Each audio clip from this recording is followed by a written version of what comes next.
Hello, welcome back. Thank you for joining me again here today. We're going to continue through chapter 20 of the text of A Course in Miracles today, and we're talking about our own escape from fear. Hmm.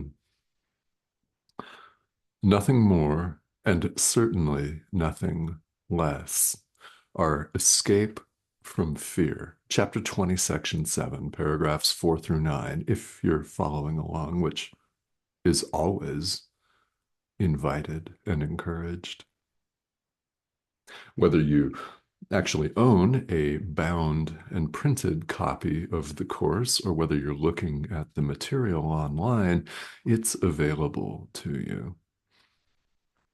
So, oftentimes, we use videos and short videos, long form videos like these to augment and supplement our walk, which is perfect. That's exactly what they're for. It's not a substitute for the actual doing the work. So, whatever you get out of the conversation that we're going to have today, and this is true every day, we really learn this course by doing it. We do it. And we'll talk about our own motivation and wish to do it today. Because as we see here, it's impossible to see our brother as he really is, as sinless, as spirit, in other words, and still see him as a body. We look all around us and we appear to see 8 billion plus bodies that we call human. And then, of course, we see all of the other bodies of animals and birds and fish and insects and everything else, too. And we don't see things as they really are. This is true in general.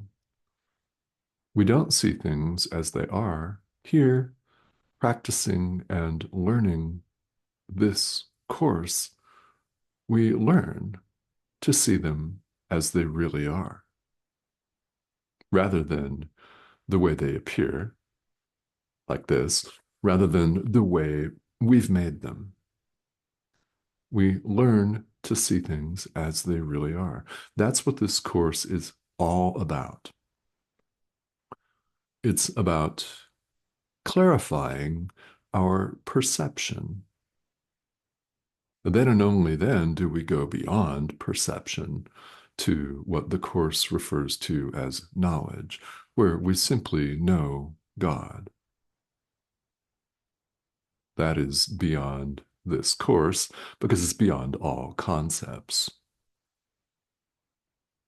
So we go as far as learning can go before we are absorbed into God. That's as close as we actually get in words. It's said here in the Course that what we call awakening or enlightenment is God taking the final step himself, which is what happens. Yeah. As soon as we clarify our perception and learn to see truly, then that dawns of itself. Truth dawns of itself automatically, instantaneously. That's what we call awakening or enlightenment. But first, we must clarify our perception. And honest, apparent reality here, we don't see things as they are. And when we see our brother as a body, we don't see things as they are. So we're invited to look with the Holy Spirit, with our inner teacher, and see him as he really is. That's what's known as vision here in the Course, to see him as he really is.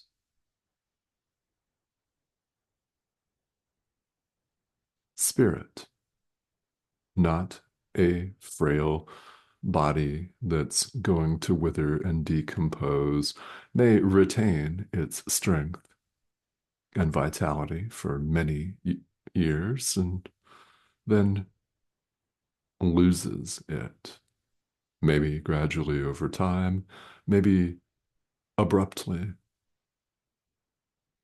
It's not who your brother really is. And why are we emphasizing what we call your brother? In other words, other people, every other living thing. This is of critical importance. This focus is very, very important because as we see him or her or them, we see ourselves. As you see your brother, you see yourself. In his sinlessness, perfect sinlessness, his reality as spirit, lies your own release from fear. See him as he really is, not as he appears to be.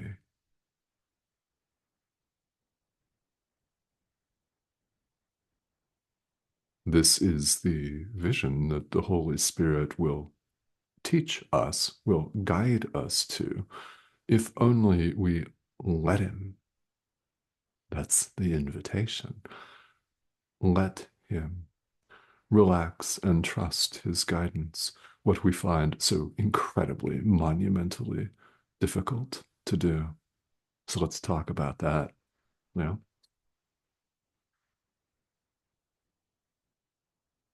Something really important here in these paragraphs. It's from paragraph 5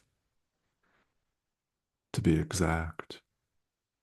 Seeing adapts to our wishes. Mm. What we see is what we want to see. Oh, seeing adapts to our wishes.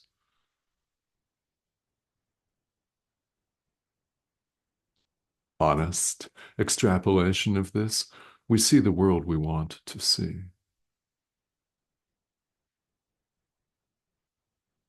You may protest that you don't want to see a world of struggle and violence and sectarian conflict. Oh, by the way, well, it comes up. This video is being recorded on Tuesday, November 5th, 2024. This is Election Day in the United States, as I'm sure you're all aware.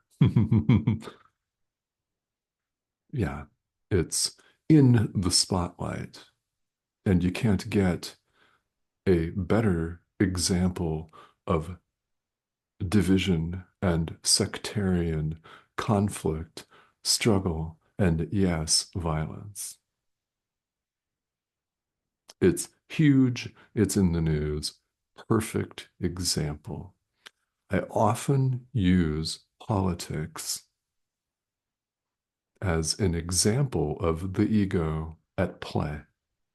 This is how it works, defining and defending personal territory, demonizing those who don't share your own territory, and then within your own territory, demonizing certain others. Why? Because you see yourself as separate and you want to see yourself as separate. That can come across very abruptly. I mean, you could say here on the spiritual path, that truth that we're seeing what we want to see can sound really harsh, but the Holy Spirit has many ways of getting our attention, and it's loving in the end because however you take it right now is how you're going to take it, of course. But the Holy Spirit is not capable of hatred, division, guilt, blame, and fear. So as we learn to see with him, our mind changes. That's what we're all about here in the study and practice of A Course in Miracles. It's changing our mind.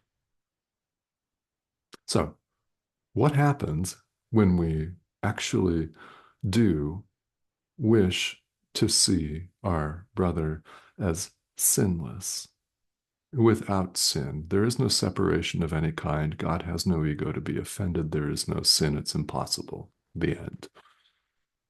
I know that you may have been raised to believe quite the opposite. Yes, I can relate to that from personal experience in this lifetime. Frankly, to me, the concept, the idea of sin and being a sinner never made sense to me. Because, well, I was taught that I and everyone else were miserable sinners worthy of death and punishment. How dare we offend the Almighty? I didn't think it was possible to offend the Almighty because at the same time, well, I was being taught, indoctrinated, call it what it is, that we're all miserable sinners. I was also being taught by the same people whom I've, of course, forgiven and continue to forgive, right? Forgiveness lessons abound, that God is love, perfect love. And I was taught that at the same time, a separation thought like sin, and then a thought that reflects the truth. And I thought, why would perfect love condemn? Why would perfect love chastise? It wouldn't, right? Right? Right. Well, fast forward to this course. Right. If you've ever questioned this idea that you and everybody else is a miserable sinner and thought, yeah, that really can't be. No, it's not. It cannot be. It's impossible. There is no separation of any kind. Course says what it says. Welcome. So, with that as the backdrop, do you wish to see your brother as he is? Do you wish to see him as sinless? If you wish to see him as a physical body, you're going to see all of the stuff that goes on in life. You're going to see what he does. If you wish to see people as a body, then you're going to pay attention to and notice all of the faults, all of the defects, all of the rants and the guilt and the blame game and the hatred. What happens, and this is something that we're all invited to contemplate and then put into practice. Yeah, sooner the better on the practice part. What if you chose to see your brother as he really is? What if you wanted to see him as spirit, as sinless, as he really is? Formulate that wish. What will you then see? Exactly. There's a lot of power in this. Exercise it. Formulate the wish to see your brother as sinless. What will you then see?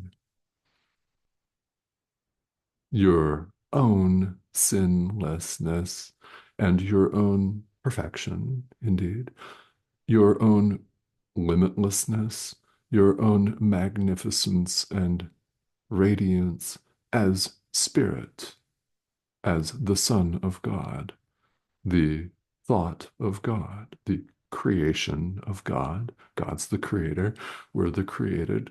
In creation, God extends himself. Yes, God extends himself. Love extends itself. What else would it possibly extend? Not hatred. Impossible. Impossible. So, do you wish to see it? That's the question.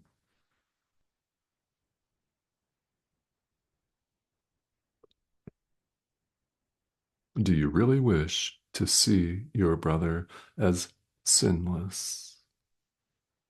In his total, utter, and complete sinlessness lies your release from fear.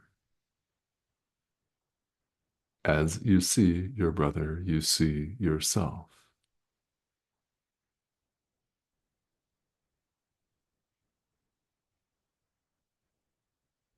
Now, even though we may really, really be shocked by some of these ideas, it's entirely possible. I mean, it's possible that you could be really, really shocked by these statements, which are right out of the course, by the way. Pixelated image on your screen's not making up anything. All I'm throwing in here is my own background and that sort of thing. The course says what it says. You could be shocked and think this is completely wrong. Uh-uh. That's one possible reaction. You could also have quite the opposite reaction of, wow, I've always known this really clarifies things for me. It really brings them home, so to speak. I'm really grateful. That's another possible reaction to that, and everything in between. So, however, all of this lands for you, it's very profound.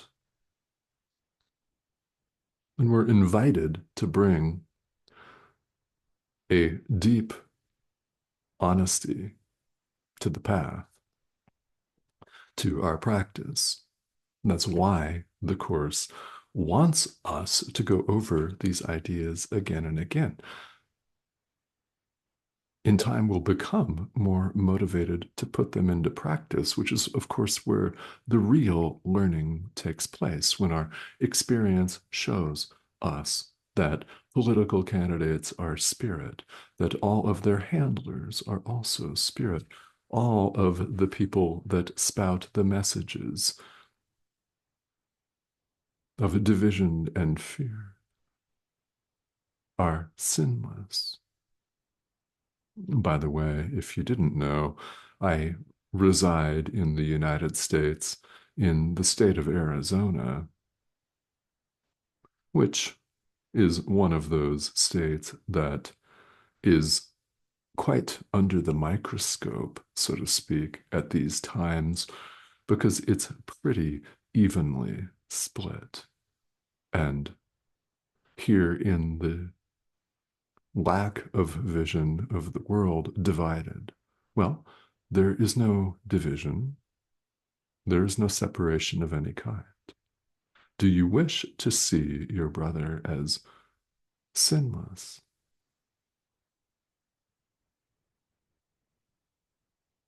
Your sight will follow that. We all see what we want to see, so take this however it lands for you. Keeping in mind that all kinds of different reactions are possible. Anything that is resistance is the ego. You may certainly count on that. Anything at all. So, do we want to continue to side with the ego, or do we choose the guidance of the Holy Spirit instead? That's our choice, moment to moment. So, we make it as often as we remember to do so. How will you remember to do so? Well, anything that's not wholly joyous in your experience, any judgment at all, any feeling or sense of sadness, anger, guilt rage, fear, anxiety, depression, just being annoyed, things like that are all opportunities for forgiveness. And we do this over and over again. What happens? You don't see things the same. So let's all pay attention to this very powerful and very important wish. Do you want to see your brother as sinless, as he really is? So you will see yourself. There's no separation of any kind, remember. Your brother is you. He's not your cousin. He's not your uncle. He's not distantly related to you in some sort of way. He is you. As you see him, you see yourself. So there's a lot to go over and think about here.